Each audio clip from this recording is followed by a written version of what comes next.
Todas las decisiones en esta casa pasan por mí. Mientras vivas aquí, obedece.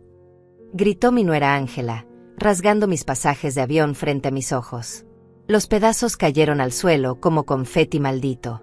Eran mis pasajes para ver a Aurora, mi hija, después de 2 años sin abrazarla.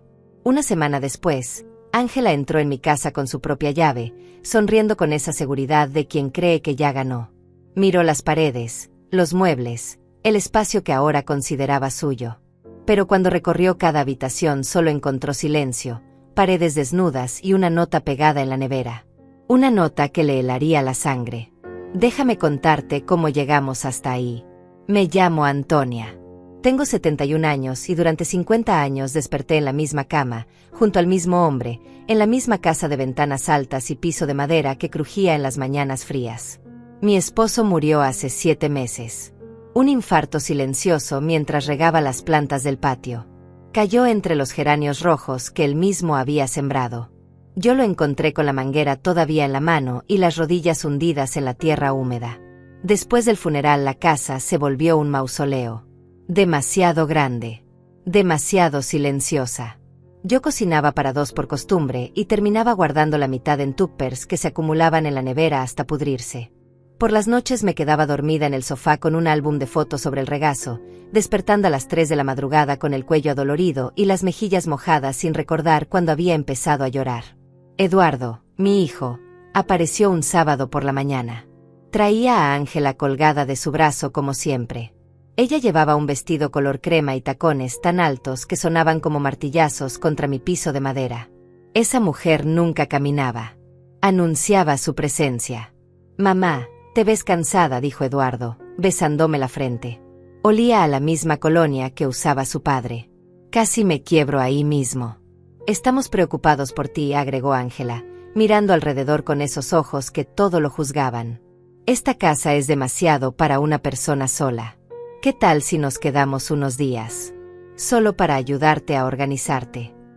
Unos días. Esa fue la promesa. Acepté porque soy madre.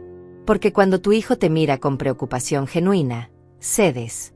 Porque la soledad pesa tanto que hasta la compañía equivocada parece un regalo. La primera semana fue tolerable. Eduardo preparaba café por las mañanas. Ángela ordenaba cosas, movía muebles, decía que solo quería que yo descansara. Yo dejaba que lo hiciera porque pensé que era su forma de ayudar. Pero la segunda semana las cosas cambiaron. Antonia, estos manteles son horribles, dijo Ángela una tarde, sosteniendo el mantel de encaje que mi madre me regaló cuando me casé. Nadie usa esto ya. Voy a comprar unos nuevos. Pero ese mantel tiene valor sentimental, intenté explicar. Valor sentimental no hace que una casa se vea bien, respondió ella, y lo dobló con brusquedad metiéndolo en una bolsa de basura. Yo no dije nada. Tragué la rabia como había tragado tantas otras cosas en mi vida. Después fueron las cortinas. Luego los cuadros. Los jarrones. Las fotografías del pasillo. Todo lo que contaba la historia de mi vida con mi esposo desapareció poco a poco, reemplazado por cosas modernas, frías, sin alma. Cosas que Ángela elegía sin preguntarme. Es por tu bien, Antonia, decía Eduardo cuando yo intentaba protestar. Necesitas un cambio. Aferrarte al pasado no es sano. Un mes después de su llegada, Ángela puso reglas. Nada de cocinar después de las 8 de la noche porque el olor le molestaba. Nada de ver televisión en la sala después de las 10 porque ellos necesitaban silencio. Nada de invitar a Elías, mi vecino de toda la vida, porque Ángela decía que los viejos solo hablaban de enfermedades y deprimían el ambiente. Yo obedecía. Dios mío, ¿cómo obedecía? Me encerraba en mi cuarto temprano. Comía sobras frías para no ensuciar la cocina. Caminaba por mi propia casa como una intrusa, pisando suave para no molestar. Entonces Aurora llamó desde España. Mi hija menor, la que se había ido a estudiar y nunca regresó, la que construyó su vida al otro lado del océano.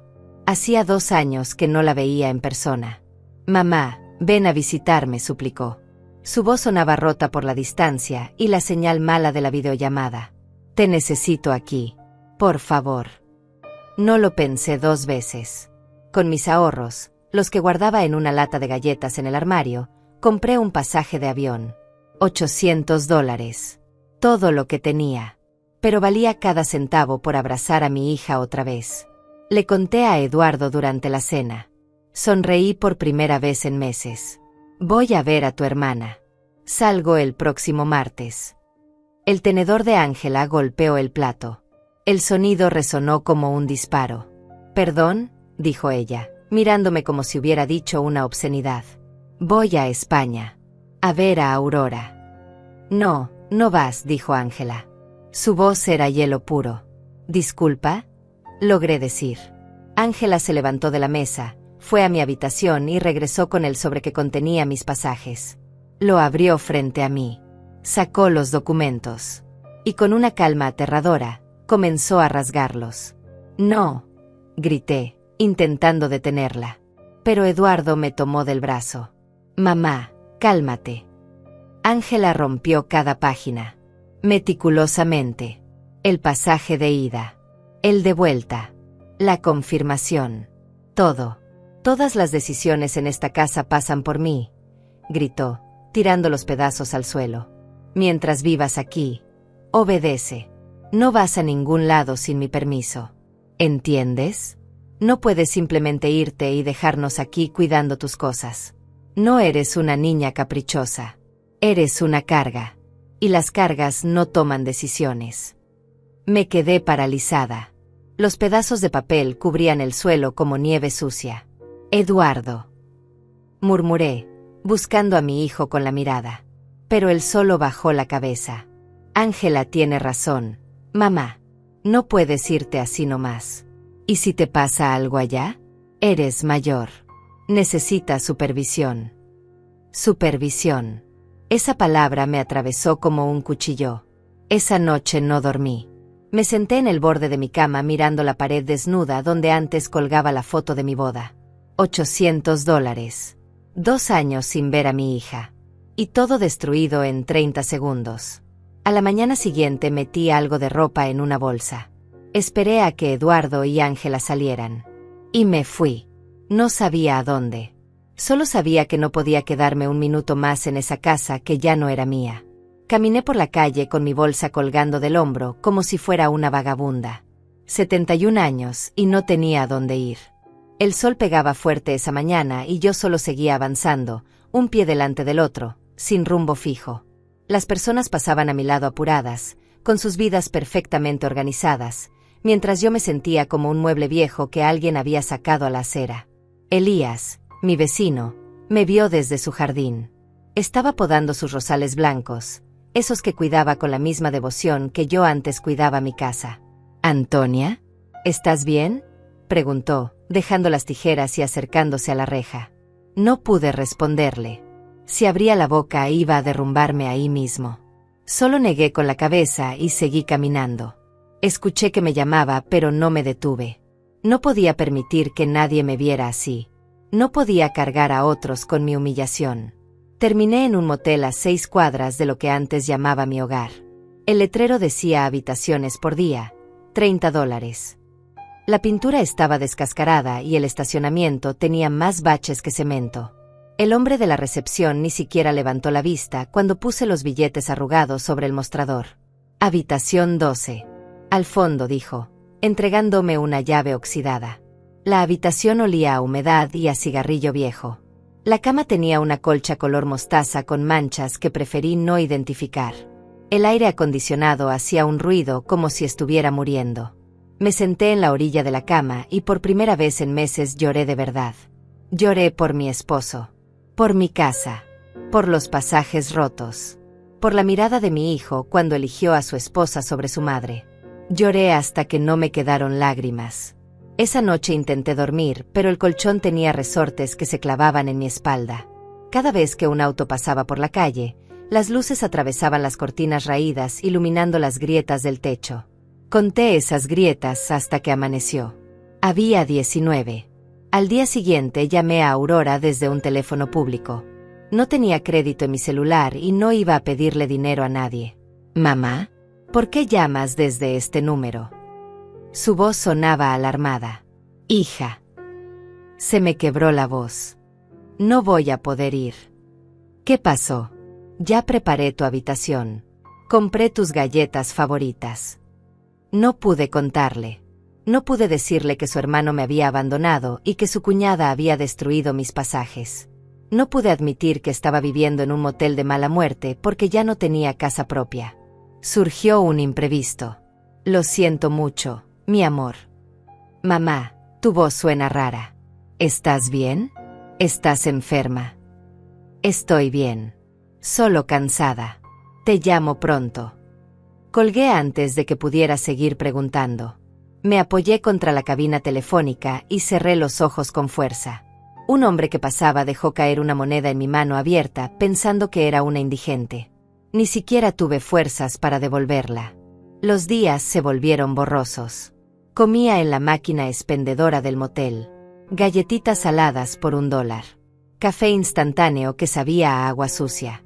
Una vez la máquina se tragó mis últimas monedas sin darme nada. Me quedé ahí parada mirando mi reflejo en el vidrio. Una mujer vieja, demacrada, con el pelo sin peinar y los ojos hundidos. No me reconocí.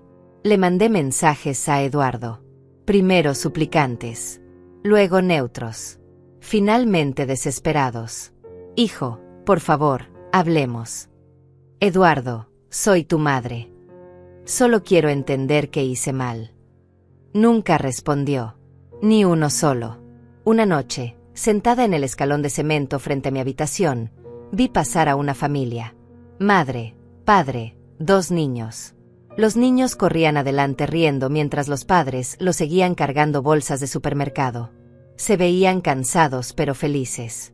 Completos. Yo solía ser eso. Solía tener esa calidez. Ahora era solo una mujer vieja sentada en la oscuridad comiendo galletitas rancias de una bolsa arrugada. Elías me encontró en la 3ª semana. No sé cómo supo dónde estaba, pero apareció una tarde con una bolsa de pan dulce y un termo de café. No tienes que hablar, dijo, sentándose a mi lado.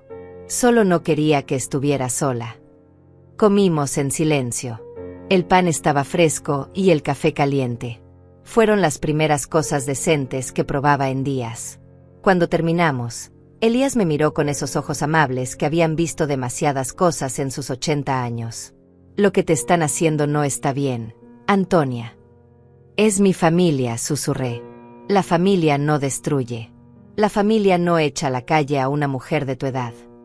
No sé qué hacer. Todavía no. Pero lo sabrás. Se fue dejándome el termo. Lo abracé contra mi pecho como si fuera lo único sólido en un mundo que se desmoronaba. Al día siguiente recibí una llamada de un número desconocido. Casi no contesté. Los únicos que tenían mi número eran Aurora y Eduardo había dejado claro que yo ya no existía para él. Señora Antonia, dijo una voz masculina y profesional. Sí. Soy Jorge Méndez, abogado. Trabajé con su difunto esposo en varios asuntos legales. Necesito verla con urgencia. Encontramos unos documentos que usted debe revisar. No tengo dinero para abogados. No necesita dinero, señora. Necesita saber qué es lo que su esposo le dejó. Mi corazón se detuvo. ¿Cómo dice? Su esposo manejaba ciertos bienes de manera muy discreta.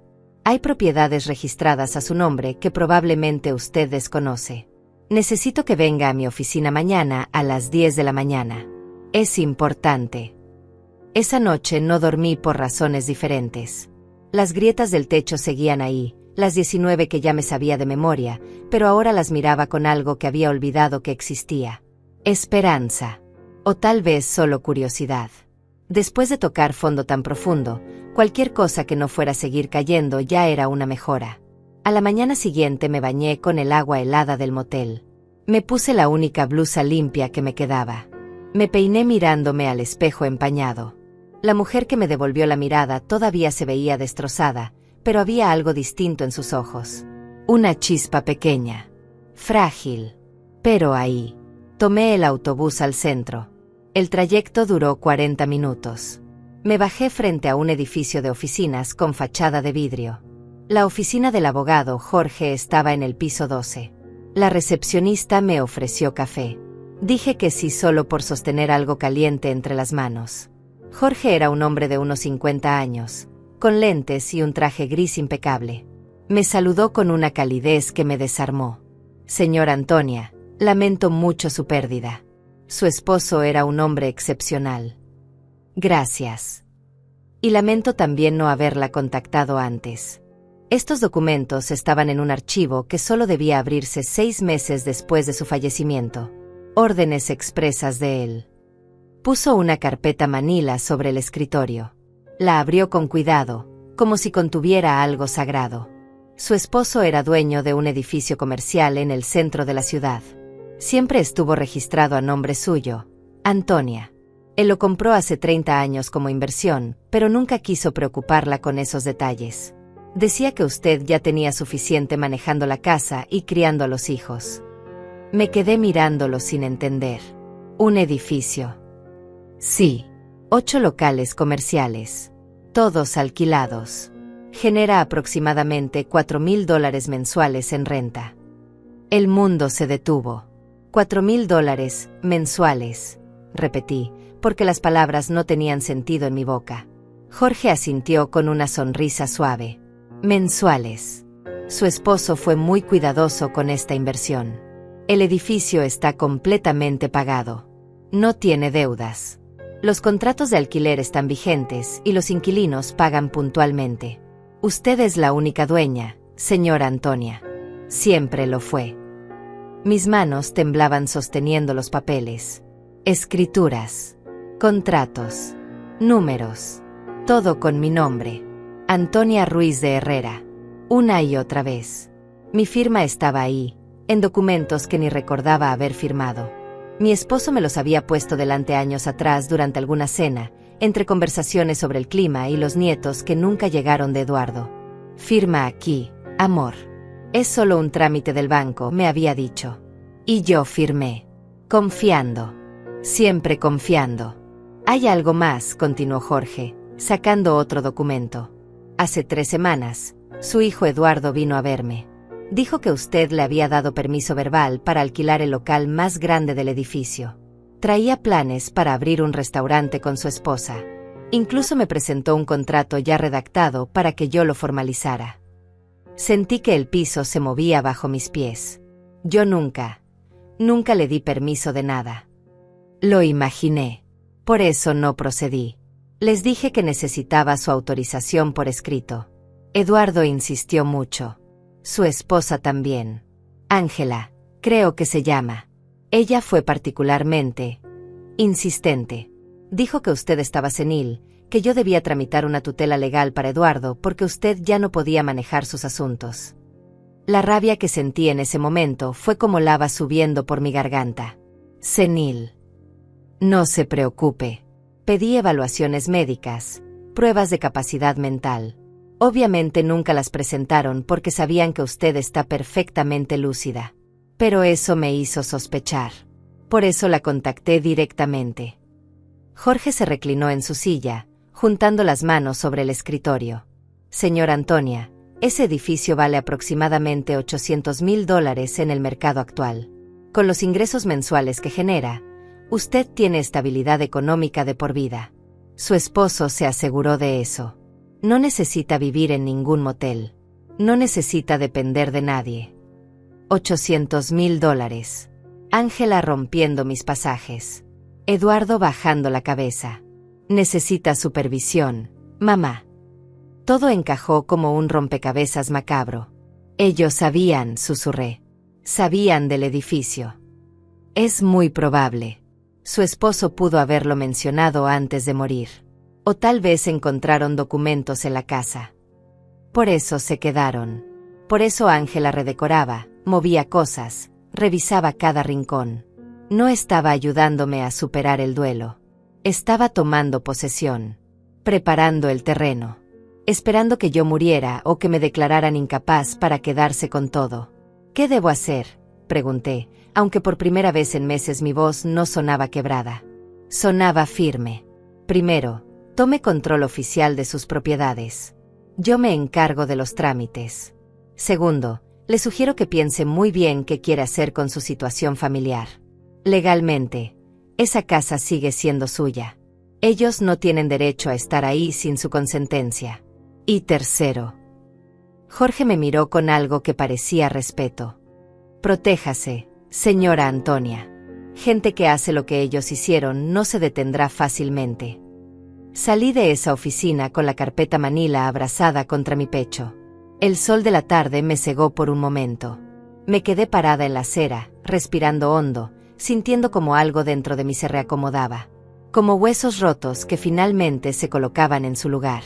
No volví al motel de inmediato. Caminé por el centro hasta encontrar el edificio. Mi edificio. Era una construcción de 3 pisos con fachada color arena y ventanales grandes. Los locales de la planta baja estaban ocupados. Una cafetería, una librería, una tienda de ropa, una peluquería. Todos con clientes. Todos funcionando. Todos pagándome renta sin que yo lo supiera. Me quedé ahí parada en la vereda de enfrente, mirándolo como si fuera un espejismo. Una mujer salió de la librería con una bolsa llena de libros. Un hombre entró a la cafetería. La vida seguía su curso dentro de esas paredes que ahora sabía que me pertenecían. Disculpe, dije, entrando a la cafetería. El lugar olía a café recién hecho y pan tostado. Una chica joven con delantal me sonrió desde la barra. ¿Qué va a ordenar? Un café. Solo. Me senté junto a la ventana. El café llegó en una taza de cerámica blanca, humeante, perfecto. Lo bebí despacio, saboreando cada sorbo. Desde ahí podía ver la entrada del edificio. Las personas que entraban y salían. El movimiento. La vida que mi esposo había construido para mí sin que yo lo supiera. Te protegí incluso después de irme, susurré, tocando la alianza que todavía llevaba en el dedo. Gracias, amor. Esa noche dormí en el motel por última vez. Pero ya no me sentía como una vagabunda. Me sentía como alguien que estaba esperando el momento correcto para moverse. Durante los siguientes días trabajé en silencio. Fui al banco con Jorge y activé las cuentas que estaban a mi nombre. Vi los extractos de los últimos años. $4,000 entrando mensualmente como un reloj. Todo acumulado. Todo mío. Cambié las contraseñas. Actualicé mi información. Me hice invisible para quienes hubieran podido estar rastreando ese dinero. Compré ropa nueva. No mucha. Solo lo necesario. Un pantalón gris. 2 blusas sencillas. Zapatos cómodos. Un abrigo color café claro. Fui a la peluquería del edificio y pedí que me arreglaran el cabello.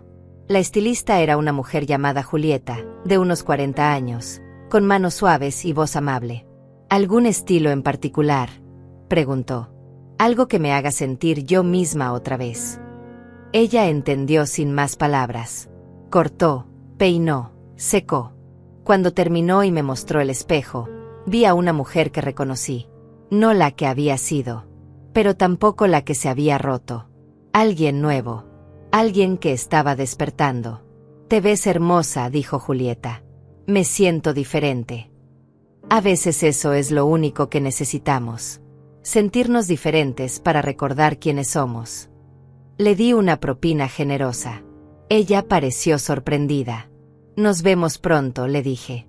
Y lo dije en serio. Renté un departamento pequeño a 2 cuadras del edificio. Primer piso, con ventanas que daban a un parque. 50 metros cuadrados de paz. Lo amueblé con lo mínimo. Una cama. Una mesa. 2 sillas. Cortinas color marfil que dejaban entrar la luz de la mañana. No necesitaba más. Elías vino a visitarme cuando le di la dirección. Mira nada más, dijo, mirando alrededor con aprobación. Volviste. Estoy volviendo, corregí. Me trajo una planta de albahaca en maceta. Para que este lugar huela a vida, explicó. La puse en la ventana de la cocina.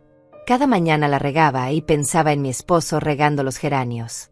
En cómo la vida tiene formas extrañas de continuar incluso después de que creemos que todo terminó. Pero no contacté a Eduardo. No llamé. No mandé mensajes. Dejé que el silencio hiciera su trabajo. Jorge me mantenía informada. Su hijo ha venido 3 veces más a mi oficina, me contó por teléfono.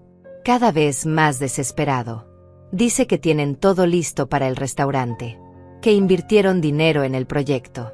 Que necesitan ese local ya. ¿Qué les dijiste? Que la dueña del edificio está considerando las opciones. Que debe comunicarse con ella directamente para negociar. Perfecto.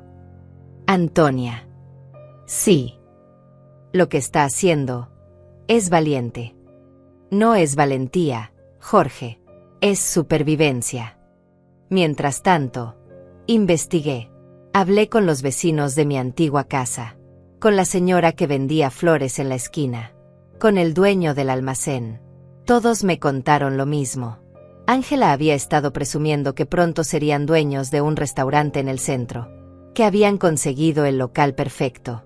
Que la madre de Eduardo, pobrecita, estaba demasiado vieja para manejar sus propiedades, entonces ellos se harían cargo de todo. Demasiado vieja, repetía yo en voz baja, sintiendo como la rabia se convertía en algo frío y calculado. Una tarde, 3 semanas después de haber salido de ese motel, tomé una decisión. Contraté una empresa de mudanzas. Les di la dirección de mi casa. La casa donde viví 50 años. Les entregué mi llave y una lista detallada de cada objeto que me pertenecía. Cada foto. Cada plato de la vajilla de mi madre. Cada mueble que había comprado con mi esposo. Todo lo que Ángela no había tirado o regalado. Quiero que saquen todo, instruí al encargado. Absolutamente todo lo que esté en esta lista. Y quiero que lo hagan un miércoles entre las 2 y las 5 de la tarde. ¿Alguna razón para ese horario específico, señora? Sí. Es cuando no hay nadie en casa. El hombre asintió sin hacer preguntas. El miércoles me senté en la cafetería de mi edificio con una taza de té. Desde ahí no podía ver mi antigua casa, pero no necesitaba verla. Sabía exactamente qué estaba pasando. Los hombres entrando. Las cajas llenándose. Los muebles saliendo por la puerta. El camión cargándose con los pedazos de mi vida que todavía valía la pena salvar. A las 5:30 recibí la llamada del encargado. Todo listo, señora. ¿A dónde llevamos las cosas? Les di la dirección de una bodega que había rentado. No quería nada de eso en mi nuevo departamento todavía. Necesitaba tiempo para decidir qué conservar y qué dejar ir. Pero antes de que colgaran, agregué: dejen una nota en la nevera. ¿Qué debe decir, señora? Le dicté las palabras que había escrito y reescrito en mi mente durante días. Palabras que pesaban como piedras. Palabras que cerraban una puerta y abrían otra. Cuando colgué, me quedé mirando por la ventana de la cafetería. El sol empezaba a ponerse tiñendo todo de naranja y rosa. Era hermoso. Por primera vez en meses, el mundo me parecía hermoso otra vez. La nota decía: esta casa ya no es mía. Y ese edificio tampoco es tuyo. Corta. Directa. Como un cuchillo bien afilado. No firmé.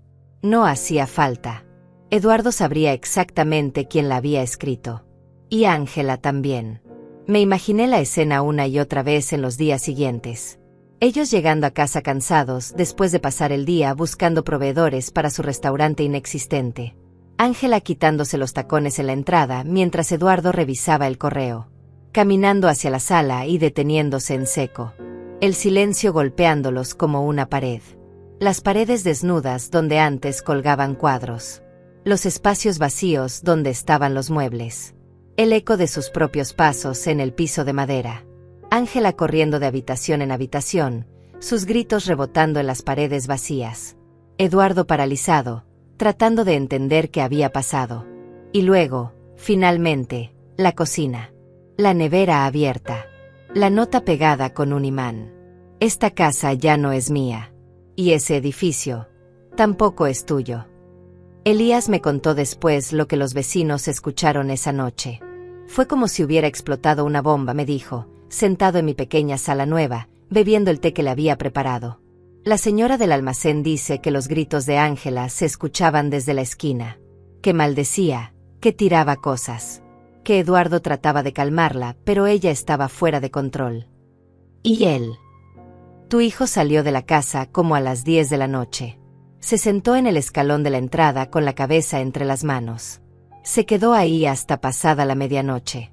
Solo. Sentado. La señora de las flores dice que parecía un hombre perdido. Sentí una punzada en el pecho. Porque a pesar de todo, Seguía siendo mi hijo. El niño que había cargado en brazos. El joven que se graduó y me hizo llorar de orgullo. El hombre que alguna vez me llamaba cada domingo solo para preguntarme cómo estaba. Pero esa punzada no fue suficiente para hacerme retroceder. ¿Intentaron contactarte?, preguntó Elías.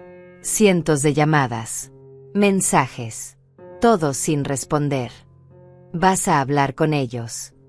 Cuando sea el momento. Y el momento no era todavía. Porque mientras Eduardo y Ángela se desmoronaban en esa casa vacía, yo estaba construyendo algo nuevo. Algo que ellos nunca esperarían.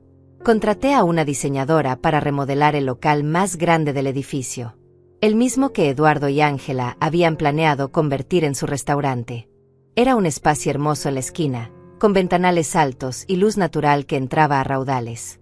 ¿Qué tipo de negocio quiere poner?, preguntó la diseñadora, una mujer joven llamada Julieta que había venido recomendada por Jorge. No es un negocio, respondí. Es otra cosa. Le expliqué mi visión.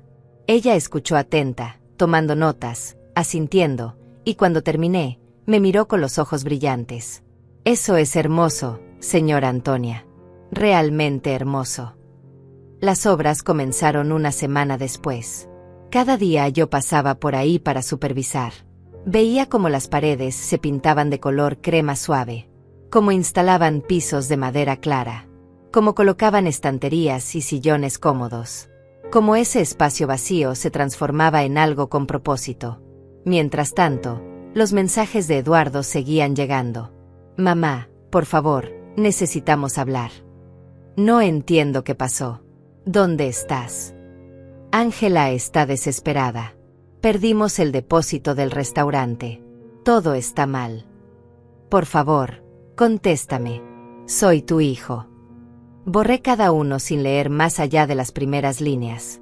Jorge me mantuvo informada sobre sus movimientos legales. Eduardo contrató un abogado, me dijo durante una de nuestras reuniones. Quieren impugnar su capacidad mental. Argumentan que usted actuó bajo coerción o confusión al vaciar la casa. Pueden hacer eso. Pueden intentarlo. Pero no tienen base. Usted actuó completamente dentro de sus derechos. Esa casa es suya. Podía sacar sus pertenencias cuando quisiera. Y respecto al edificio, nunca les dio ninguna autorización por escrito. No tienen nada. ¿Y si insisten? Jorge sonrió. No era una sonrisa amable. Era la sonrisa de alguien que sabía exactamente cómo ganar. Entonces los demandamos por intento de fraude e intentar obtener control de sus bienes mediante engaño. Tengo documentado cada vez que vinieron a mi oficina exigiendo ese contrato. Cada palabra que Ángela dijo sobre su supuesta incapacidad mental. Si quieren jugar, jugamos. Pero le advierto que no van a ganar. Déjalos intentar, dije, y mi voz sonó más dura de lo que pretendía. Un mes después de haber dejado la casa, recibí una visita inesperada. Estaba en mi departamento leyendo cuando tocaron la puerta. Miré por la mirilla y sentí que el estómago se me contraía. Eduardo. Estaba solo. Sin Ángela. Se veía terrible. Más delgado. Ojeras profundas. La camisa arrugada como si hubiera dormido con ella puesta. Mamá, dijo cuando abrí. Su voz se quebró en esa única palabra. Mamá, por favor. Me quedé en el umbral, bloqueando la entrada. ¿Cómo conseguiste esta dirección? Elías. Le rogué. Le dije que necesitaba verte. Que necesitaba explicar. ¿Explicar qué, Eduardo? Él se pasó las manos por la cara. Las manos le temblaban. Todo. Explicar todo. Mamá, yo no sabía que las cosas iban a llegar tan lejos.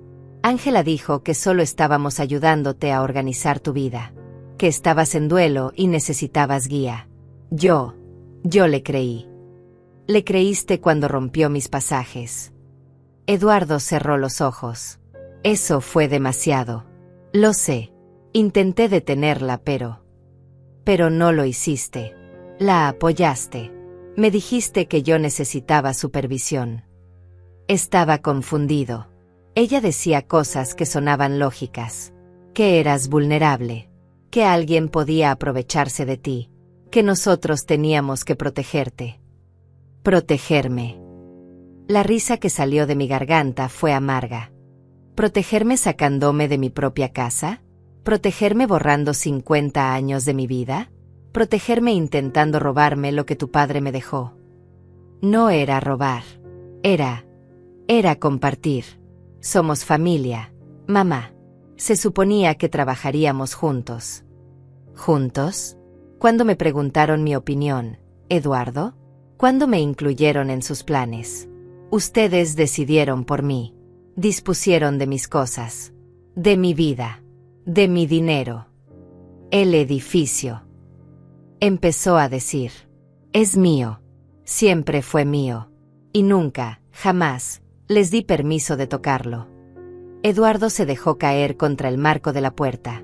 Parecía que las piernas ya no lo sostenían. Ángela dice que nos odias. Que estás vengándote. No es venganza, hijo. Es justicia. Hay una diferencia. Estamos perdiendo todo. Metimos nuestros ahorros en ese proyecto del restaurante. Pagamos diseñadores, conseguimos proveedores, hicimos contratos. Sin ese local, perdemos hasta la camisa. Ya debemos 3 meses de renta de nuestra casa. Los bancos nos están llamando. Ángela no duerme. Yo no duermo. Mamá. Su voz se convirtió en un susurro roto. Necesito tu ayuda. Ahí estaba.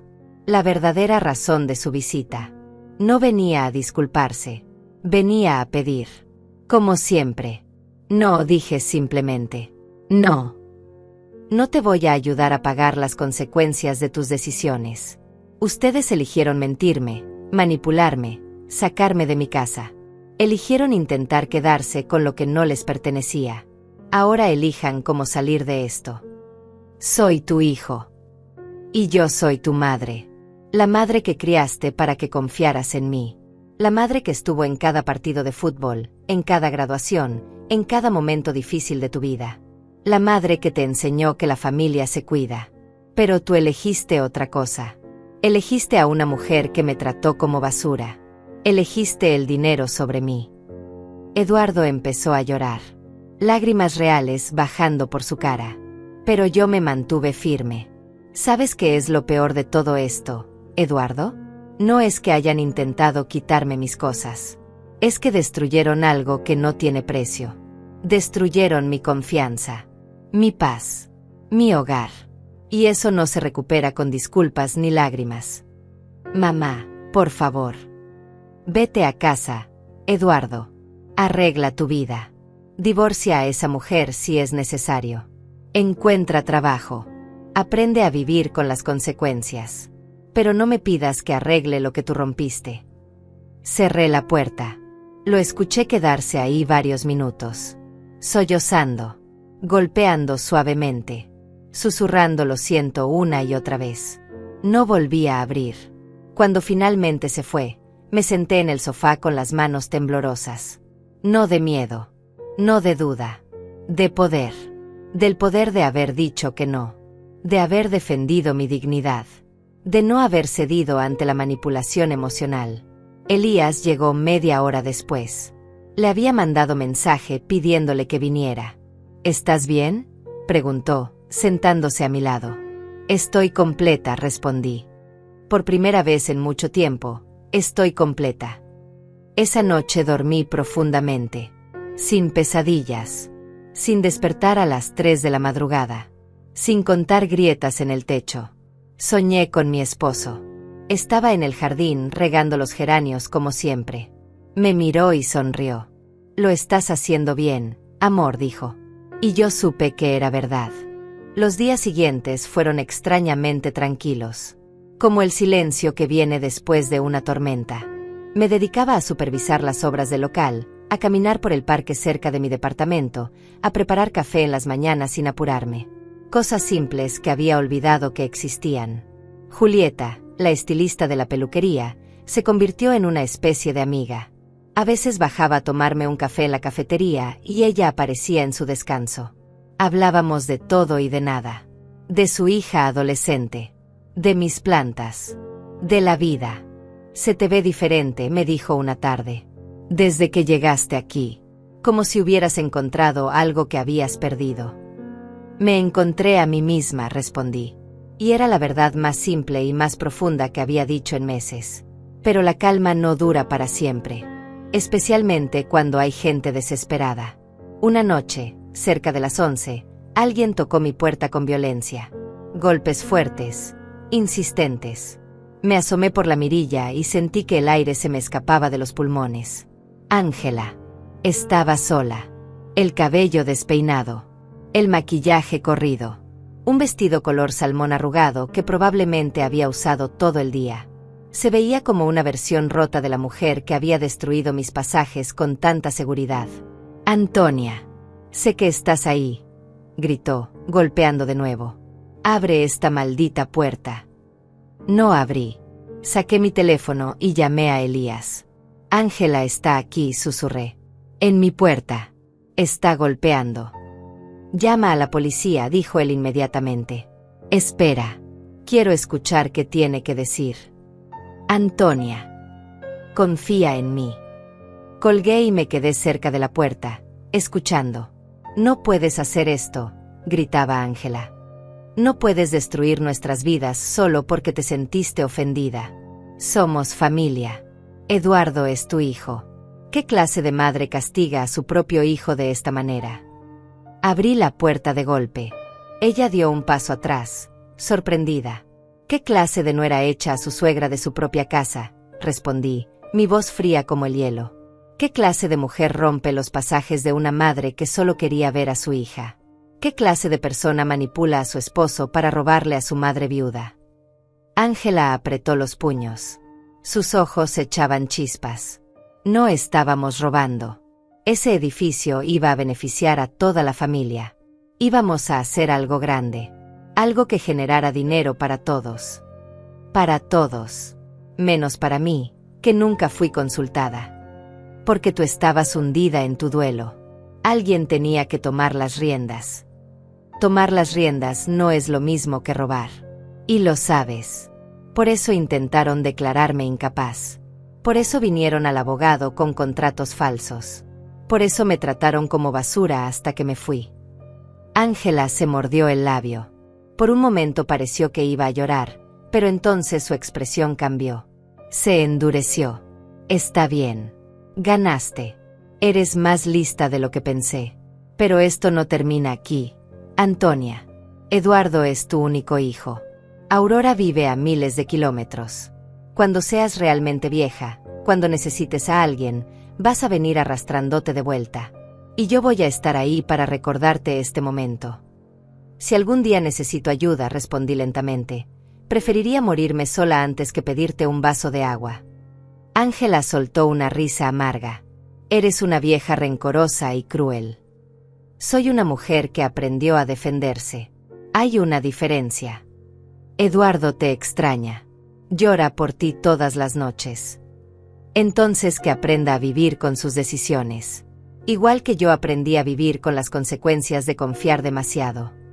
Ángela dio un paso hacia mí. Su voz bajó hasta convertirse en un susurro venenoso.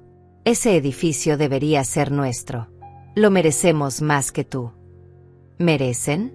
No trabajaron ni un día por él. Mi esposo sí. Durante 30 años pagó cada cuota. Cuidó cada detalle. Lo hizo por mí. No por ustedes. Por mí. Vieja egoísta. Sal de mi edificio, Ángela. Ahora. Tu edificio. Ella miró alrededor como si recién se diera cuenta. Espera. ¿Vives aquí? En tu propio edificio. Sal. Antes de que llame a seguridad. Ángela retrocedió lentamente, su cara transformándose con comprensión y rabia. Nos estás espiando. Vives aquí para vigilarnos. Para regodearte en nuestra miseria. Vivo aquí porque es mío y porque puedo. Tu miseria no tiene nada que ver conmigo. La crearon ustedes solos. Ángela escupió a mis pies. Literalmente. Luego se dio vuelta y caminó hacia el ascensor. Antes de entrar se giró una última vez. Esto no termina aquí, Antonia. Esto apenas empieza. Las puertas del ascensor se cerraron. Yo cerré mi puerta y me quedé apoyada contra ella, el corazón latiendo con fuerza. No de miedo, de adrenalina, de haber enfrentado al monstruo y seguir en pie. Llamé a Jorge a primera hora de la mañana siguiente. Necesito que documentes esto. Ángela vino a mi departamento anoche. Hubo amenazas. Testigos. No directos. Pero los vecinos probablemente escucharon. Gritaba bastante. Voy a iniciar una orden de restricción preventiva. Si vuelve a acercarse, la arrestarán. Gracias, Jorge. Antonia, ten cuidado. Gente así, cuando está acorralada, se vuelve impredecible. Tenía razón. 3 días después, Elías me llamó alarmado. Antonia, necesitas venir a tu antigua casa. Ahora. ¿Qué pasó? Mejor ven. Ya llamé a la policía. El trayecto en taxi fue eterno. Cuando llegué, había una patrulla afuera y varios vecinos mirando desde sus puertas. La señora de las flores me vio y negó con la cabeza tristemente. Entré a la casa. O lo que quedaba de ella. Habían destrozado todo. Las paredes estaban rayadas con pintura negra. Palabras horribles. Vieja maldita. Ojalá te mueras. Bruja. Los pocos marcos que quedaban estaban rotos. Los vidrios de las ventanas tenían grietas. Habían orinado en el piso de madera. El olor era nauseabundo. Un policía se acercó a mí. ¿Es usted la propietaria? Asentí, incapaz de hablar. ¿Tiene idea de quién pudo hacer esto? Mi nuera, Ángela Rojas de Herrera, y posiblemente mi hijo Eduardo Herrera. Tiene pruebas. Tengo motivo. Y contexto. Mucho contexto. Les conté todo. No los detalles familiares íntimos, pero sí lo suficiente. El oficial tomó notas. Otro tomó fotografías de todo el desastre. Vamos a investigar, prometió el policía. Mientras tanto, le sugiero que refuerce la seguridad de sus propiedades. Cuando se fueron, Elías me puso una mano en el hombro. Lo siento mucho, Antonia.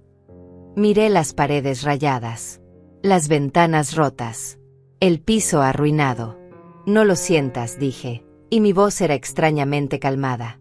Esto es solo una casa. Ya no significa nada para mí. Lo que significaba algo ya lo saqué de aquí. Esto. Señalé alrededor. Esto es solo madera, cemento y vidrio. Pueden destruirlo. No me toca. ¿Qué vas a hacer? Venderla. Tal como está. Alguien querrá el terreno. Y con ese dinero voy a terminar mi proyecto. Tu proyecto. Sonreí. Por primera vez en toda esa situación horrible, sonreí de verdad. Ya lo verás. Contraté una empresa de limpieza para que dejaran la casa en condiciones mínimas de salubridad. Luego puse un anuncio: casa para demolición o remodelación completa. Terreno de 300 metros cuadrados en zona residencial. Precio negociable. Vendida en 2 semanas. Un desarrollador que quería construir un edificio de departamentos. Me pagó $120,000 por el terreno. Menos de lo que valía la casa en buen estado, pero no me importó. No quería esa casa. No quería nada que me atara a ese pasado. Firmé los papeles en la oficina de Jorge. ¿Segura de esto?, preguntó él. Completamente. Esa casa murió cuando murió mi esposo. Lo que pasó después solo confirmó que era hora de dejarla ir. Con ese dinero terminé de amueblar y equipar el local. Las obras estaban casi listas. Las paredes pintadas. Los pisos brillantes. Los muebles instalados. Solo faltaban los toques finales. ¿Cuándo quieres inaugurar?, preguntó la diseñadora. En 2 semanas. El día que habría sido mi aniversario de bodas. Ella asintió, entendiendo sin palabras que esa fecha significaba algo. Mientras tanto, Eduardo y Ángela seguían hundiéndose. Los vecinos me mantenían informada sin que yo preguntara. Chisme de barrio, pero chisme verdadero. Perdieron su casa por falta de pago. Tuvieron que mudarse a un departamento diminuto en las afueras. Ángela consiguió trabajo en una tienda de ropa, algo que ella consideraba humillante.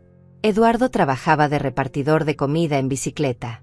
Los veían peleando en la calle, gritándose frente a todos. Se están destruyendo solos, me dijo Elías una tarde mientras tomábamos té en mi departamento. No solos, corregí. Yo solo quité el piso falso sobre el que estaban parados. Ellos eligieron construir su vida sobre mentiras y manipulación. Yo solo revelé la verdad. ¿No sientes nada? Ni un poco de culpa. Siento tristeza por mi hijo, por el hombre que pudo ser y no fue. Pero culpa no. Nunca. La culpa es para quien hizo algo malo. Y lo único que hice fue protegerme. Eres más fuerte de lo que pensé. No soy fuerte, Elías. Solo estoy cansada de ser débil. La inauguración estaba programada para un sábado. Había mandado hacer invitaciones sencillas en papel color marfil. Las repartí personalmente entre los comerciantes del edificio, algunos vecinos del barrio, y por supuesto, Elías. También envié una a Jorge, mi abogado, quien se había convertido en algo más que un simple profesional. Era un aliado, un amigo. No invité a Eduardo, ni a Ángela, pero sabía que se iban a enterar. En una ciudad donde los chismes vuelan más rápido que el viento, era imposible que no se enteraran. La noche anterior no pude dormir. No por nervios, por anticipación. Me quedé sentada junto a la ventana mirando las luces de la ciudad, pensando en mi esposo, en cómo había trabajado tanto para darme seguridad sin que yo lo supiera, en cómo incluso en la muerte seguía cuidándome. Esto es por ti, susurré al aire. Por nosotros. Por todo lo que construimos juntos. El sábado amaneció con un cielo despejado. Me vestí con cuidado. Un vestido sencillo color gris perla. Zapatos cómodos. El collar de perlas que mi esposo me regaló en nuestro 20º aniversario. Me maquillé ligeramente. Me peiné el cabello que ahora llevaba más corto, más práctico, más yo. Cuando me miré al espejo vi a una mujer de 71 años que había sobrevivido al infierno y salido del otro lado transformada. No perfecta, no sin cicatrices, pero de pie, firme, completa. Bajé al local a las 9 de la mañana. La diseñadora ya estaba ahí con su equipo haciendo los últimos ajustes. Habían colgado un letrero grande sobre la entrada. Letras doradas sobre fondo blanco.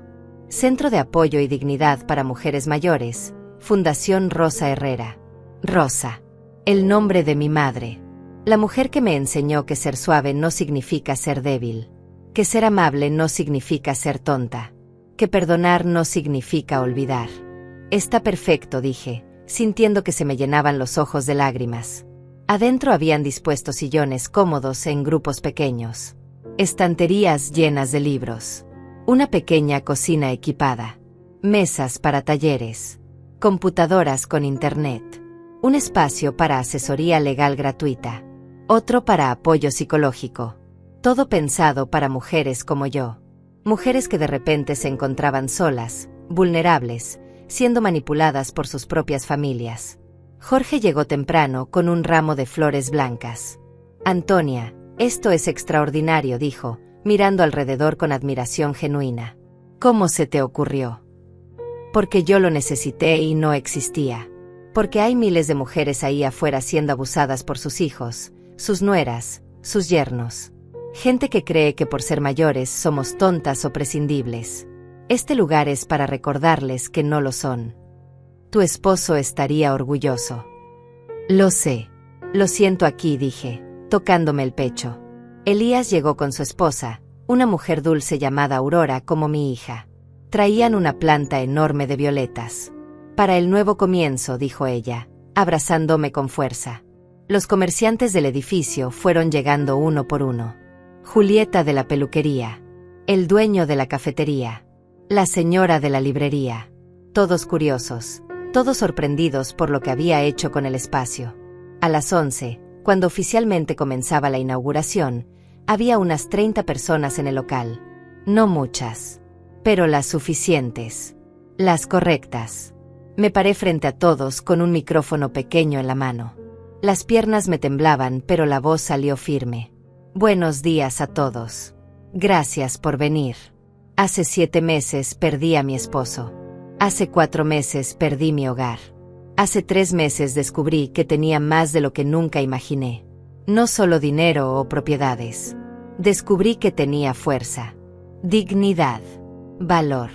Y descubrí que hay muchas mujeres como yo que necesitan recordar que ellas también lo tienen. Hice una pausa. Algunas personas asentían. Otras se limpiaban los ojos discretamente. Este centro es para ellas. Para mujeres mayores que están siendo abusadas, manipuladas o maltratadas por sus propias familias. Para las que fueron echadas de sus casas. Para las que les robaron sus ahorros. Para las que les dijeron que ya no servían para nada. Aquí van a encontrar ayuda legal gratuita, apoyo psicológico, talleres de finanzas personales. Y sobre todo, van a encontrar comunidad. Van a encontrar otras mujeres que entienden, que han pasado por lo mismo, y que van a decirles que no están solas. El aplauso fue suave al principio, luego más fuerte. Vi lágrimas en varios rostros. Jorge me guiñó un ojo. Elías asintió con orgullo. Las puertas están abiertas de lunes a sábado de 9 a 6 de la tarde. No se necesita cita. Solo valor para cruzar esa puerta y pedir ayuda. Y si conocen a alguien que lo necesite, tráiganla. Este espacio es de todas. Más aplausos. La gente empezó a recorrer el lugar, a hacer preguntas, a tomar folletos informativos que habíamos preparado. Había contratado a 2 trabajadoras sociales y una abogada que vendría 3 veces por semana. También una psicóloga especializada en abuso familiar. Estaba hablando con la dueña de la librería sobre donar algunos libros cuando lo vi. Eduardo. Estaba parado en la entrada. Solo. Sin Ángela. Vestido con ropa sencilla, muy diferente a los trajes caros que solía usar. El cabello más largo, despeinado. La barba de varios días. Se veía delgado. Cansado. Roto. Nuestras miradas se encontraron a través del salón lleno de gente. Elías se acercó a mí inmediatamente. ¿Quieres que lo saque? No, dije suavemente. Déjalo estar. Eduardo caminó lentamente entre la gente, mirando todo. Los sillones. Las computadoras. Los carteles en las paredes que decían cosas como tu edad no define tu valor y mereces respeto siempre. Leyó el letrero grande que explicaba los servicios gratuitos. Se detuvo frente a una foto enmarcada que yo había puesto en un estante. Era una foto de mi boda con su padre. Nosotros 2 sonriendo bajo un arco de flores. Jóvenes. Llenos de sueños. Sin saber todo lo que vendría. Vi cómo Eduardo tocaba el marco con los dedos. Cómo sus hombros se sacudían ligeramente. Respiré hondo y caminé hacia él. Hola. Eduardo. Él se giró. Tenía los ojos rojos. Mamá, yo no sabía que ibas a hacer esto. No tenías por qué saberlo. ¿Todo esto? Con el edificio de papá. Con mi edificio. Sí. Eduardo miró alrededor otra vez, como si recién procesara la magnitud de lo que estaba viendo.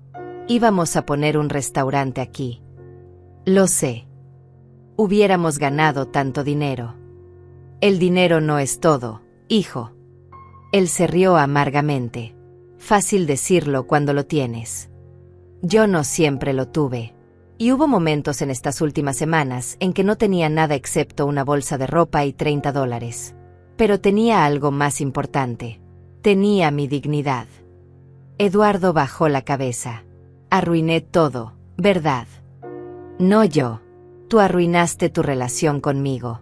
Tú elegiste creerle a tu esposa en lugar de defender a tu madre. Tú decidiste que el dinero era más importante que la familia. Ángela me convenció de que estábamos haciendo lo correcto. De que tú estabas senil. De que alguien iba a aprovecharse de ti si no actuábamos rápido. ¿Y tú le creíste? Sin preguntarme. Sin hablar conmigo.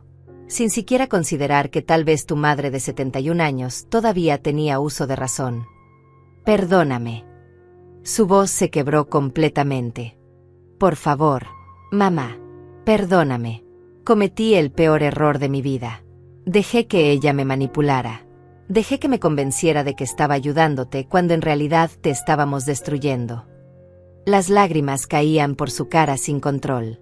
La gente alrededor empezó a notar. Algunos miraban discretamente. Otros se alejaban para darnos privacidad. Por favor, suplicó Eduardo. He perdido todo. La casa. El dinero. Los amigos. Mi dignidad. Ángela me abandonó hace 3 días. Dijo que yo era un fracaso.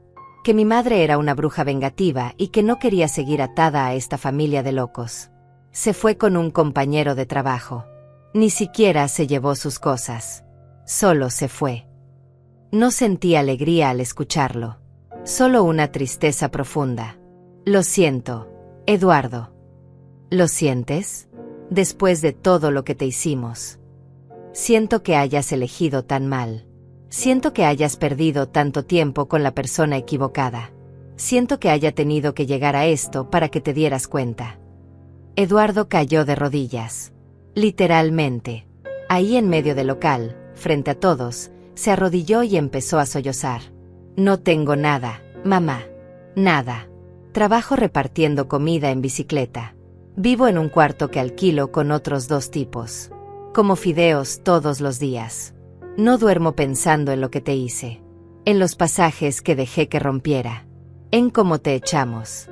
En cómo te traté. Por favor, no te pido que me des dinero. No te pido que me ayudes económicamente.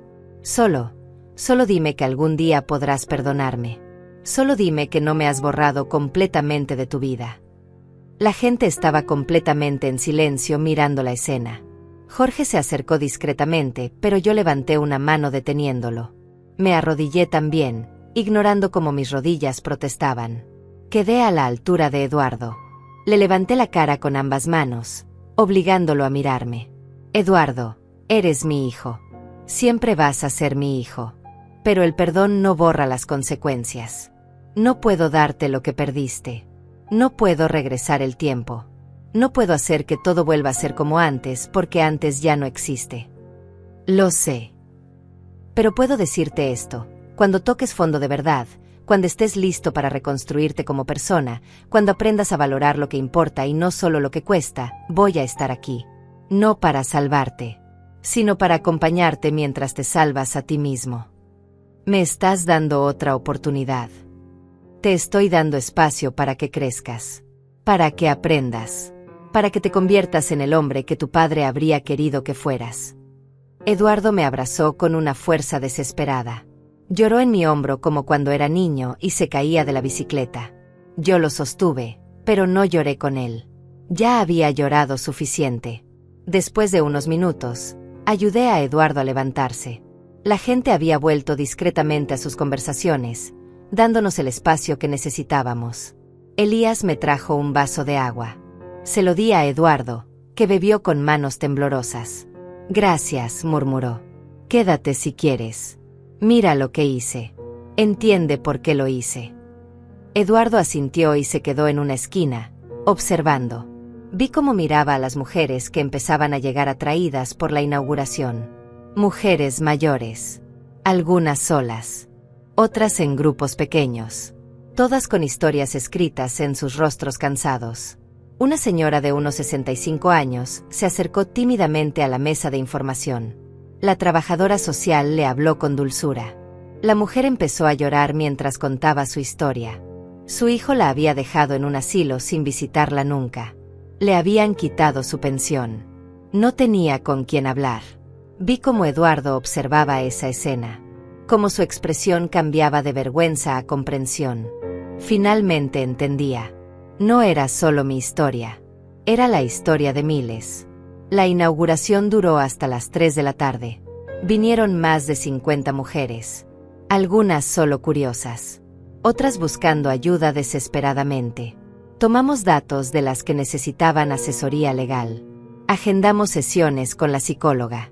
Repartimos información sobre derechos, sobre recursos, sobre cómo identificar el abuso familiar. Julieta, la estilista, se ofreció a dar cortes de cabello gratuitos una vez al mes. El dueño de la cafetería prometió donar pan y café todas las mañanas. La señora de la librería apartó una sección de libros sobre empoderamiento femenino con descuento especial para el centro. La comunidad estaba respondiendo. Estaban entendiendo que esto no era solo mi proyecto. Era algo que beneficiaba a todos. Cuando finalmente se fueron los últimos visitantes, me senté exhausta en uno de los sillones nuevos. Jorge se sentó a mi lado. «Lo lograste», dijo simplemente. «Apenas empieza». Tu hijo se quedó todo el día. Miré hacia donde Eduardo había estado parado las últimas horas. Ya no estaba. Se fue hace media hora, continuó Jorge. Pero antes me preguntó si el centro necesitaba voluntarios. Le dije que sí, que podía venir a hablar contigo cuando estuviera listo. ¿Tú qué opinas? Opino que la gente merece segundas oportunidades si realmente están dispuestos a cambiar. Pero también opino que tú no le debes nada. Si decides darle esa oportunidad, que sea porque tú quieres, no porque te sientas obligada. Gracias, Jorge, por todo. Es mi trabajo. No, es más que eso. Fuiste la primera persona que me trató con respeto cuando yo no recordaba que merecía ser respetada.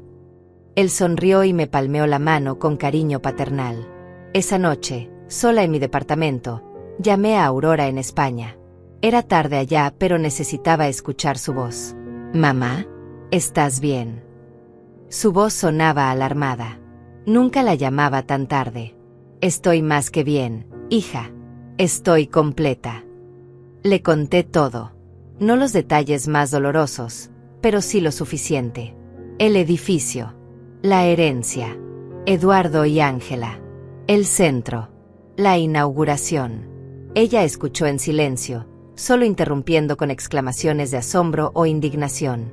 «Mamá, no puedo creer todo lo que pasaste. ¿Por qué no me llamaste? Habría tomado el primer avión».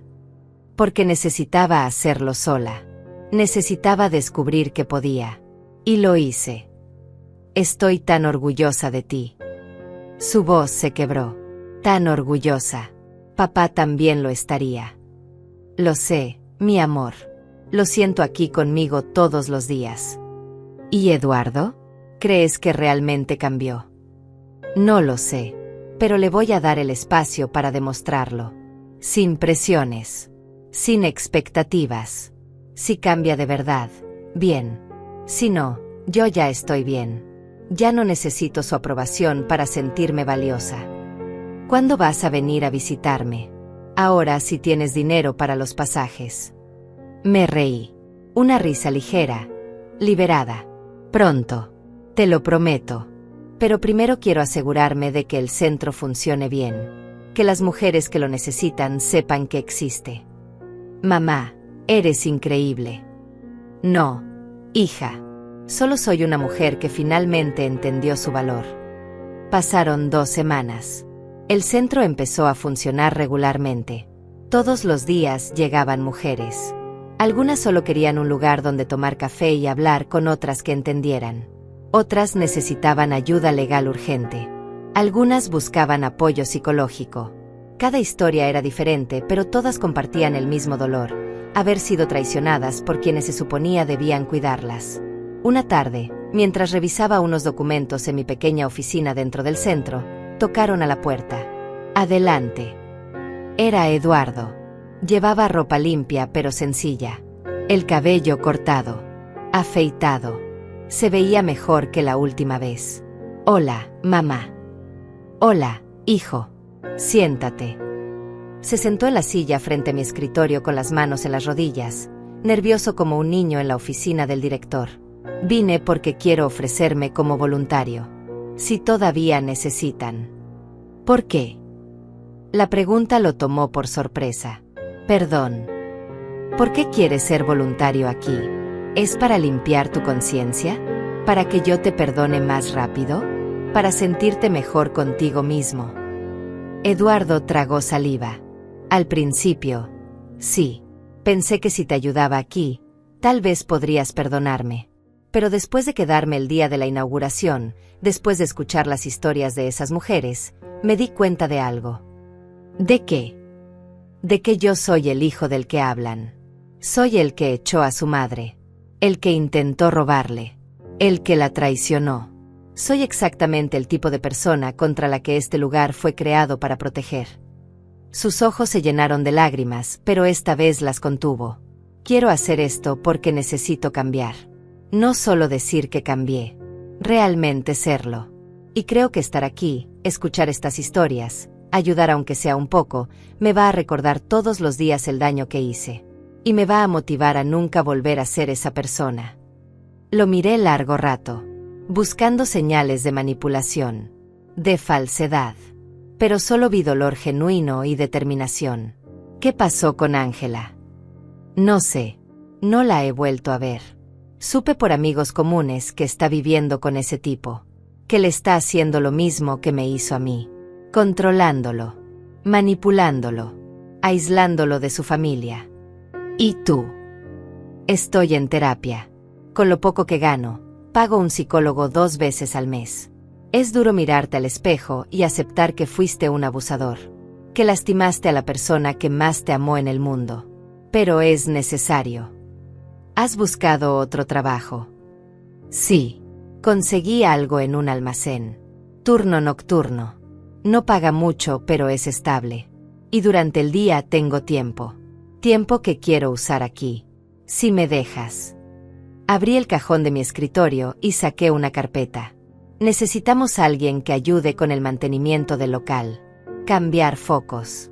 Arreglar cosas que se rompen. Mover muebles cuando sea necesario. También alguien que ayude a las señoras mayores con las computadoras. Enseñarles a usar el correo electrónico. A hacer videollamadas con sus familias. ¿Puedes hacer eso? Sí. Puedo hacer todo eso. No es un trabajo pagado. Es voluntariado. Lo sé. Y no te da derecho a pedirme nada. Ni dinero. Ni perdón. Ni una relación como la que teníamos antes. Eso ya no existe. Lo entiendo. Si vienes, vienes a servir. A ayudar. A aprender. No a reconciliarte conmigo. Eso, si llega a pasar, será un proceso largo. Muy largo. Acepto tus términos, mamá. Le extendí un formulario. Llena esto. Empieza el lunes. 3 tardes por semana. De 2 a 6. Eduardo tomó el papel con manos temblorosas. Gracias. No te voy a defraudar. No me lo agradezcas a mí. Agradécele a todas las mujeres que van a venir aquí y que te van a enseñar, sin saberlo, lo que significa la dignidad. Él asintió y se fue. Cuando cerró la puerta, Elías entró. Había estado esperando afuera. ¿Escuchaste? Todo. ¿Crees que estoy siendo tonta? Creo que estás siendo madre. Pero una madre sabia. Una que pone límites. Una que no se deja manipular por las lágrimas. Estás haciendo lo correcto, Antonia. Esa noche dormí profundamente por primera vez en meses. El lunes Eduardo llegó puntual. 2 de la tarde en punto. Llevaba ropa cómoda para trabajar y una mochila con herramientas básicas. Las trabajadoras sociales lo miraron con curiosidad, pero no dijeron nada. Yo les había explicado la situación brevemente. Ellas entendieron. ¿Por dónde empiezo?, preguntó Eduardo, parándose frente a mí con una humildad que nunca le había visto. La puerta del baño no cierra bien. Y hay una silla con una pata floja. Después, la señora Morales necesita ayuda para configurar su correo electrónico. Entendido. Lo vi trabajar desde mi oficina. Cómo arreglaba la puerta con paciencia. Cómo revisaba cada tornillo de la silla hasta encontrar el problema. Cómo se sentaba junto a la señora Morales, una mujer de 75 años con manos artríticas, y le explicaba paso a paso cómo crear una cuenta de correo. Más despacio, hijo, decía ella. A mi edad todo es más lento. No hay problema, señora. Vamos a su ritmo. La señora Morales me miró y sonrió. ¡Qué muchacho más paciente! ¿Es tu hijo? Sí, respondí simplemente. ¿Qué suerte tienes? No respondí, porque la suerte no tenía nada que ver con lo que estábamos viviendo. Esto era consecuencia. Redención. Trabajo duro. Pero no suerte. Durante las siguientes semanas Eduardo se presentaba religiosamente. 3 tardes por semana. Siempre puntual. Siempre dispuesto. Ayudaba a las señoras con las computadoras. Cargaba bolsas pesadas. Instaló repisas nuevas. Pintó una pared que se había manchado con humedad. Nunca se quejaba. Nunca pedía nada a cambio. Y lo más importante, escuchaba. Una tarde lo encontré sentado con un grupo de mujeres que compartían sus historias. Una de ellas, Beatriz, contaba cómo su hija la había dejado en un asilo y se había quedado con su casa. Yo crié a esa niña sola, decía entre lágrimas. Su padre nos abandonó cuando tenía 2 años. Trabajé en 3 empleos para darle educación. Para que tuviera lo que yo nunca tuve. Y ahora ni siquiera contesta mis llamadas. Eduardo escuchaba con la cabeza baja. Vi cómo se limpiaba los ojos discretamente. Cuando las mujeres se fueron, se acercó a mi oficina. Mamá, ¿puedo hablar contigo un momento? Claro. Se sentó pesadamente en la silla. No sabía que había tanta gente pasando por esto. Pensé que nuestro caso era único, que era solo un malentendido familiar. Pero hay miles de hijos haciendo lo que yo hice. Por eso existe este lugar. Escuchar a la señora Beatriz fue como escucharme a mí mismo. Las mismas excusas. Lo hice por su bien. Ella no puede cuidarse sola. Alguien tiene que tomar las decisiones. Pero en realidad solo queríamos sus cosas. Su dinero. Su casa. Al menos ahora lo reconoces. ¿Eso me hace mejor persona? ¿O solo me hace alguien que es consciente de lo horrible que fue? Te hace alguien que está empezando a cambiar. El primer paso es ver la verdad. El segundo es vivir diferente. Eduardo asintió lentamente. Cada vez que ayudo a alguna de estas señoras, pienso en lo que te hice, en cómo te sentiste, y me duele tanto que a veces no puedo respirar. Bien, dije firmemente. Que duela. Ese dolor es lo que va a evitar que vuelvas a hacerlo. Pasó un mes más. El centro se había convertido en un punto de encuentro importante en el barrio. Las mujeres venían no solo por ayuda legal o psicológica, sino por comunidad, por sentirse vistas, escuchadas, valoradas. Organizamos talleres de finanzas personales, clases de computación, grupos de lectura, tardes de tejido. Cada actividad diseñada para recordarles que seguían siendo capaces, valiosas, importantes. Una tarde, mientras cerrábamos el centro, Jorge llegó con noticias. Antonia, tengo algo que debes saber. ¿Qué pasó? Ángela presentó una denuncia contra ti. Dice que la difamaste, que arruinaste su matrimonio intencionalmente y que le causaste daño psicológico. Me quedé helada. Puede hacer eso. Puede intentarlo. Pero no tiene ninguna base. Yo tengo documentado todo. Cada amenaza que hizo. Cada intento de manipulación. La orden de restricción. El vandalismo en tu casa. Si llega a juicio, ella va a perder. Y probablemente enfrente cargos criminales. ¿Qué recomiendas? Ignorarla. Su abogado ya contactó al mío. Sabe que no tiene caso. Esto es un último intento desesperado de conseguir dinero. Probablemente espera que le ofrezcas un acuerdo. No le voy a dar ni un centavo. Eso imaginé. Solo quería mantenerte informada. Esa noche, sin embargo, no pude dormir. No por miedo a Ángela, sino porque me di cuenta de algo. Ella nunca iba a parar. Gente así no para. Siguen y siguen hasta destruir todo a su alrededor. A la mañana siguiente llamé a Jorge. Quiero hacer algo. ¿Qué cosa? Quiero demandarla yo. Por el vandalismo. Por las amenazas. Por intento de fraude. Quiero que quede registrado legalmente lo que hizo. No por venganza, sino para proteger a la siguiente persona que se cruce en su camino. Jorge estuvo en silencio un momento. ¿Estás segura? Va a ser un proceso largo. Doloroso. Va a salir todo a la luz. Los medios pueden involucrarse. Estoy segura. Si mi historia puede ayudar a que alguien más identifique este tipo de abuso a tiempo, vale la pena. Entonces procedemos. La demanda se presentó 2 semanas después. Y Jorge tenía razón. Los medios se enteraron. Un periódico local publicó un artículo: mujer de 71 años demanda a exnuera por abuso de anciano y fraude. El teléfono del centro empezó a sonar sin parar. Mujeres queriendo contar sus historias. Reporteros pidiendo entrevistas. Abogados ofreciendo ayuda pro bono. El caso había tocado un nervio colectivo. Acepté dar una entrevista. Solo una. A un programa de noticias serio. La periodista era una mujer profesional de unos 40 años. Me hizo preguntas difíciles pero justas. ¿Por qué decidió hacer pública su historia? Porque el abuso a personas mayores está normalizado. La gente cree que porque somos viejos, nuestros hijos tienen derecho a tomar decisiones por nosotros, a quitarnos nuestras cosas, a echarnos de nuestras casas. Y no es así. Seguimos siendo personas con derechos, con dignidad, con valor. Algunos dirían que usted está siendo vengativa con su hijo.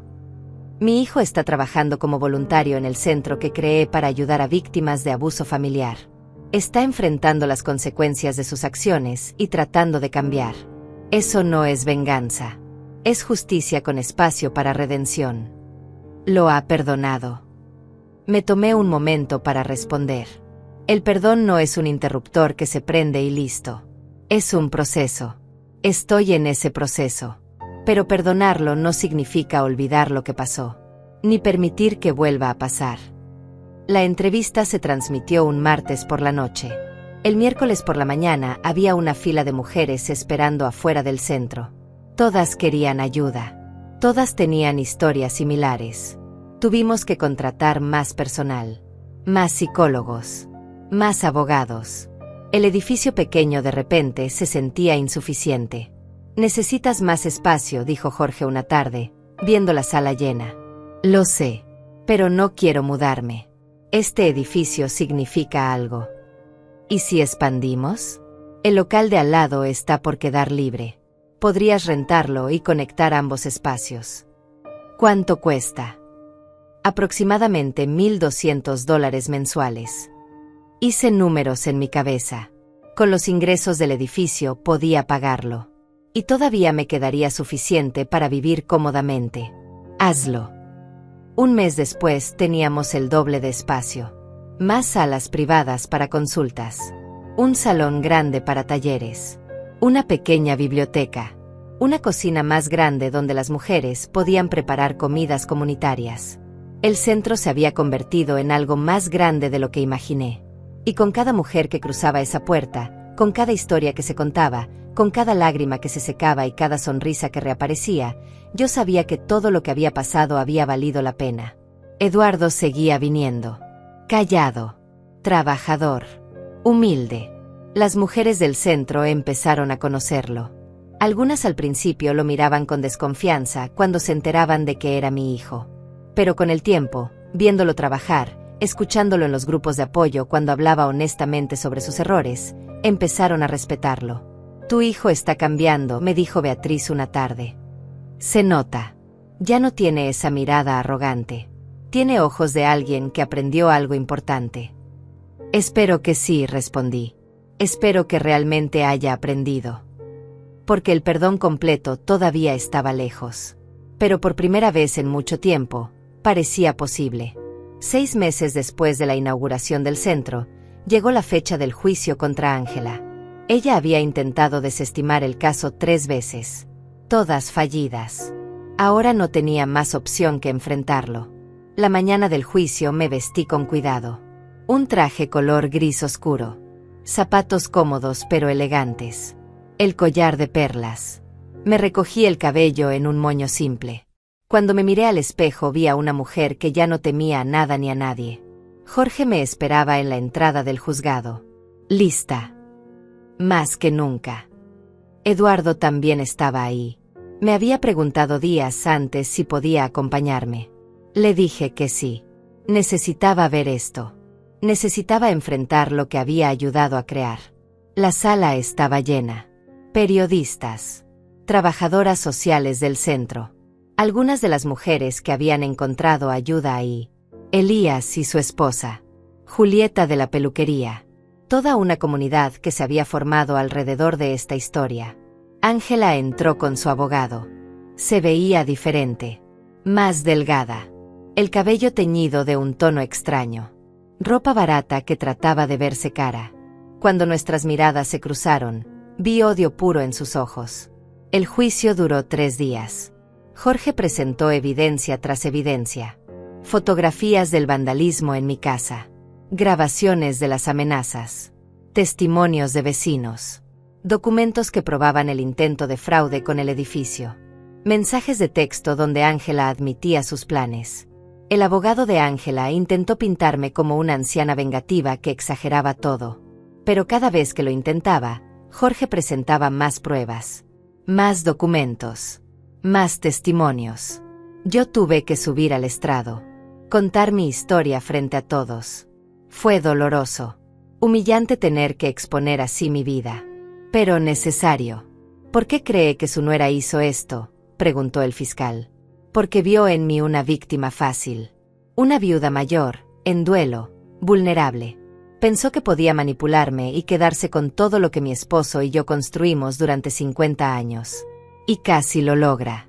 Si no hubiera sido por un abogado honesto que me contactó, yo todavía estaría viviendo en un motel pensando que no valía nada. ¿Qué le gustaría que resultara de este juicio? Que quede claro que abusar de personas mayores tiene consecuencias. Que la edad no nos quita nuestros derechos. Y que mujeres como yo tenemos valor, dignidad y merecemos respeto. El último día, Ángela subió al estrado. Su abogado trató de hacerla ver como una víctima también. Una mujer que solo quería ayudar a su suegra y fue malinterpretada.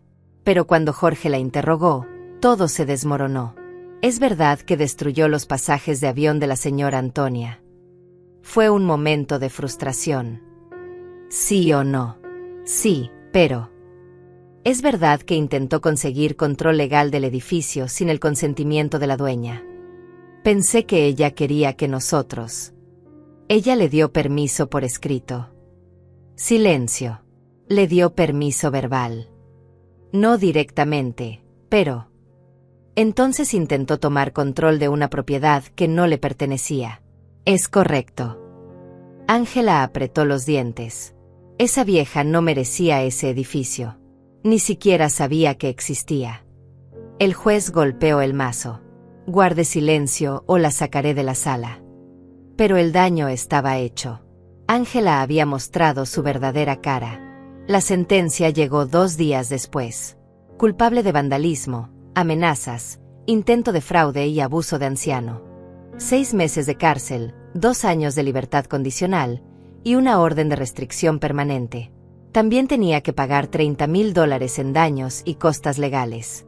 Cuando el juez leyó la sentencia, Ángela gritó. Maldijo. Tuvo que ser sacada de la sala por los guardias. Pero a mí ya no me afectaban sus gritos. Eran solo ruido. Ruido de alguien que finalmente estaba enfrentando las consecuencias de sus actos. Afuera del juzgado, los periodistas me rodearon. Esta vez no huí. Hablé con claridad. Esta sentencia no es solo para mí. Es para todas las personas mayores que están siendo abusadas por sus familias. Es un mensaje. Ustedes importan. Sus derechos importan. Y hay justicia disponible si tienen el valor de buscarla. Las mujeres del centro que habían venido aplaudieron. Algunas lloraban. Beatriz me abrazó con fuerza. Gracias por pelear por todas nosotras, susurró. Eduardo se mantuvo atrás durante todo el tiempo. Cuando la multitud se dispersó, se acercó lentamente. Mamá, yo debí haber testificado. Debí haber contado mi parte. No era necesario. Esto no se trataba de ti. Pero yo fui parte del problema. Yo te hice daño también. Y tú estás haciendo algo al respecto. Cada día que apareces en el centro, cada mujer a la que ayudas, esa es tu forma de testificar. Eduardo asintió, con los ojos brillantes. Algún día podrás perdonarme completamente. Lo miré largo rato. Mi hijo. El niño que había cargado en brazos. El hombre que me había traicionado. El ser humano que estaba tratando de cambiar.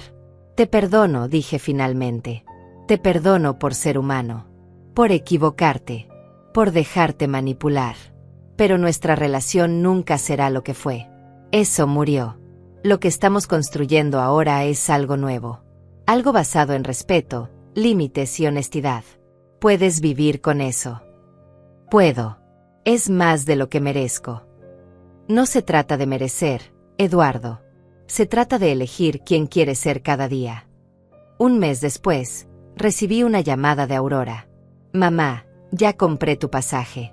Vienes a visitarme el próximo mes. Y no acepto un no como respuesta. Me reí. Está bien, hija. Ya es hora. El centro va a estar bien sin ti. El centro tiene personal maravilloso. Y Eduardo se ofreció a estar ahí todos los días mientras no estoy. Va a estar bien. 2 semanas antes de mi viaje, organizamos una celebración en el centro. 1 año desde la inauguración. Habíamos ayudado a más de 300 mujeres. Conseguido vivienda para 50. Asesoría legal para 200. Apoyo psicológico para casi todas. El centro se había expandido a 2 locales más. Teníamos lista de espera. Durante la celebración, una mujer joven se acercó a mí. Tendría unos 35 años. Señora Antonia, usted no me conoce, pero vine a darle las gracias. ¿Por qué, hija? Mi abuela vino aquí hace 3 meses. Mi tío la había echado de su casa y se había quedado con todo. Ella estaba destrozada, perdida. Pensaba que ya no valía nada. Pero aquí encontró ayuda. Recuperó su dinero. Recuperó su dignidad. Y ahora vive conmigo. Está feliz otra vez. Eso es gracias a usted. Se me llenaron los ojos de lágrimas. No es gracias a mí. Es gracias a ella. Por tener el valor de pedir ayuda. Pero usted creó este lugar. Usted hizo posible que lugares así existieran. Esa noche, en mi departamento, me senté junto a la ventana con una taza de té. Miré las luces de la ciudad. Pensé en todo lo que había pasado en 1 año.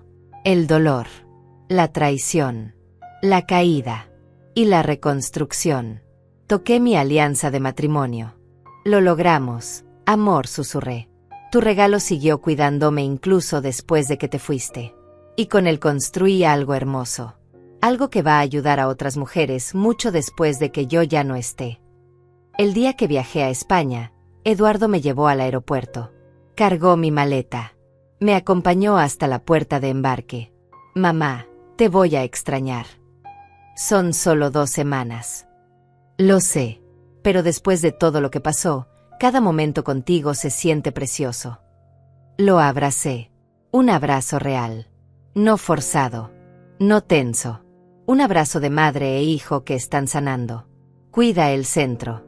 Y cuídate tú. Lo haré. Te lo prometo. Mientras el avión despegaba, miré por la ventana la ciudad haciéndose pequeña abajo. Pensé en Antonia de hace 1 año. La mujer rota sentada en un motel barato contando grietas en el techo. Y pensé en la Antonia de ahora. Fuerte. Completa. Libre. La vida me había quitado mucho. Pero también me había dado la oportunidad de descubrir quién era realmente. No la esposa de alguien. No la madre de alguien. Solo yo. Antonia. Una mujer de 71 años que aprendió que nunca es tarde para defenderte. Para reclamar tu valor. Para construir algo nuevo sobre las ruinas de lo que fue. Y si mi historia podía inspirar aunque fuera a una mujer más a hacer lo mismo, entonces cada lágrima, cada noche sin dormir, cada momento de dolor había valido la pena. Cerré los ojos y sonreí. Porque finalmente, después de tanto tiempo, estaba en paz. No con el pasado. El pasado siempre dolería. Pero conmigo misma. Y eso era más que suficiente.